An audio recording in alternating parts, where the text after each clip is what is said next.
আসলে বাইক তো আমরা সবাই কম বেশি চালাতে পারি, কিন্তু চালানোর কিছু কলা কৌশল থাকে, যেটা হচ্ছে এই বাইক রাইডিংয়ে না আসলে আমরা জানতাম না বা এটা আমাদের অজানা থেকে যেত।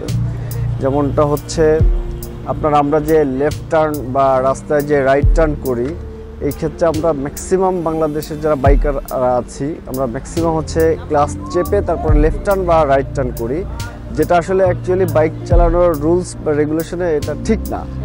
আপনি যখনই লেফট টার্ন করবেন, ক্লাস চাপবেন, তখনই হচ্ছে আপনার বাইকটার স্পিড বেড়ে যাবে, ফাস্ট হয়ে যাবে, দেন হচ্ছে আপনার বাইকটা কন্ট্রোল করা টাফ হয়ে যাবে। যে জিনিসটা আমরা প্রতিনিয়ত এবং বাংলাদেশের আমরা ম্যাক্সিমাম 90% বাইকাররাই করি, যেটা এই ট্রেনিংয়ের মাধ্যমে আমরা এটা শিখতে পেরেছি যে আসলে যখন আমরা রাস্তায় লেফট টার্ন বা রাইট টার্ন করব, তখন কখনোই ক্লাস চেপে রাইট টার্ন বা লেফট টার্ন করা যাবে না।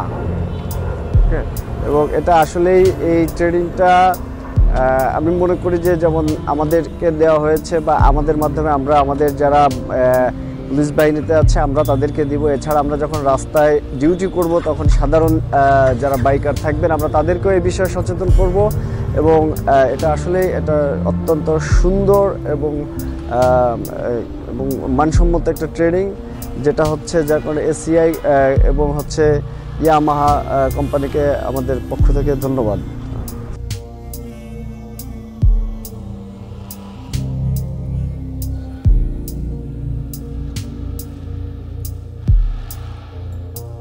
Hi guys, I'm Sergeant Bayjit, Dhaka metropolitan police traffic দক্ষিণ বিভাগ নিউ মার্কেট ট্রাফিক জোনে কর্মরত আছি। এখানে এসে জাপানিরা আমাদের 10 জন সার্জেন্টকে নতুন অনেক কিছু শিখিয়েছেন। আর রাইট টার্ন লেফট টার্ন করার সময় ক্লাসের ব্যবহার ছাড়া আমরা কিভাবে বাইক রাইড করতে পারি সেগুলো শিখেছি। কত স্পিডে কত দূরত্বে থামলে আমরা আমাদের অ্যাক্সিডেন্ট থেকে রক্ষা পেতে পারি, এরকম নতুন অনেকগুলো বিষয় আমরা শিখেছি। তো ধন্যবাদ ইয়ামাহা, ধন্যবাদ এসিআই মোটরস এবং ধন্যবাদ বাংলাদেশ পুলিশ এবং সর্বশেষ ধন্যবাদ বাইক বিডি।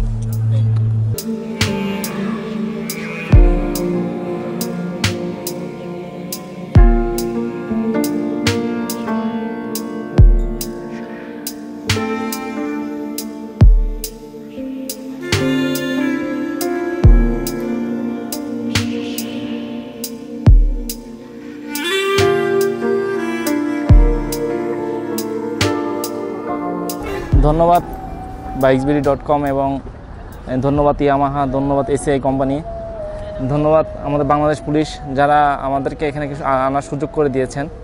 আমাদেরকে অনেক বেসিক সমস্যা ছিল, বেসিক সমস্যাগুলো থেকে অনেক কিছু শিখতে পারছি। তারা অন্তত আমাদেরকে 7টা বেসিক জিনিস শিখিয়েছেন এবং প্রত্যেক বাইকারের ক্ষেত্রে এই 7টা বেসিক জিনিস খুবই দরকার। তারপরেও তারা আমাদের কীভাবে স্পিড কন্ট্রোল করতে হবে, কীভাবে turn left turn right turn কীভাবে করতে হবে এবং আমাদেরকে তারা হঠাৎ করে কীভাবে ব্রেক করতে হবে, কত দূর স্পিড থেকে কত স্পিডে কীভাবে ব্রেক করলে কত দূর পর্যন্ত যাইতে পারবেন, সেগুলো আমাদের শিখিয়েছেন। ওনারা অনেক বড় প্রতিষ্ঠানে কাজ করেন, তাদের কাছ থেকে আমাদের এরকম ট্রেনিং পাওয়াটাই আমাদের জন্য একটা সৌভাগ্যের বিষয়। 250cc বাইকে আমরা এর আগেও চালিয়েছি এবং দেখছি 250 সাইজ বাইকের আপনার কন্ট্রোলিং পাওয়ারটা খুবই বেশি, এটার কন্ট্রোল পাওয়ার খুবই ভালো এবং আপনি ইজিলি এটাকে কন্ট্রোল করতে পারবেন এবং এটার স্পিড অল্পতেই খুব স্পিড উঠে এবং অল্পতেই খুব নিয়ন্ত্রণ করা যায়, যা অন্যান্য বাইকের ক্ষেত্রে একটু সমস্যা। এবং এটা হেললেও একটু পড়ে না আপনার, যেটা আপনার মুভ টার্নিং করতে খুব সুবিধা, যা আপনার ভয় পাচ্ছি যে এরকম টার্নিং করলে খুব কঠিন টার্নিং এটা দিয়ে করা যায়। 150 থেকে 250তে আপনার কন্ট্রোলিং পাওয়ার, শুধু স্পিড না কন্ট্রোলিং পাওয়ার অত্যন্ত ভালো এবং দক্ষ। এবং এইখানে এটা মনে হচ্ছে যে তারা এই টেকনোলজিটা ইউজ করছে যে কিভাবে স্পিডের সাথে দক্ষতার সাথে আমাদের বাইকটা কন্ট্রোলিং করা যায়। আমার মূলত স্পিড তেমন কিছু না, কিন্তু কন্ট্রোলিংটা হচ্ছে সবচেয়ে শিখার বিষয়, সবচেয়ে বেশি ভালো। ক্লাস ইউজ না করে কিভাবে বাইক চালানো যায়, কিভাবে কর্নারিং করা যায়, কিভাবে ডানে বামে করা যায়, সেটাই ওনারা শিক্ষা দিচ্ছে। মূলত আমরা তো বাংলাদেশে মূলত ক্লাস দিয়েই মূলত কন্ট্রোলিং করি, কিন্তু না, আপনার ক্লাস ছাড়াও যে মোটরসাইকেল কন্ট্রোলিং হয় এই বিষয়টার উপরে মূলত ওনারা প্রশিক্ষণ দিচ্ছে। ক্লাস ব্যবহারের ক্ষেত্রে তারা দুইটা পয়েন্ট আছে। একমাত্র ক্লাস ব্যবহার করে যখন আমি একদম বাইকটা নিয়ন্ত্রণ করব, একদম স্টপের ক্ষেত্রে যখন আমি ব্রেকটা করতেছি একদম শেষের দিকে, তখন আমি ক্লাসটা ইউজ করব এবং খুব ন্যারো টার্নিংয়ের ক্ষেত্রে হালকা হাফ ক্লাচ ইউজ করতে তারা বলছেন। ধন্যবাদ বাইকবিডি.com। ধন্যবাদ বাইকবিডি.com এবং ইয়ামাহা মোটরস এবং জাপানিজ ট্রেনার্স।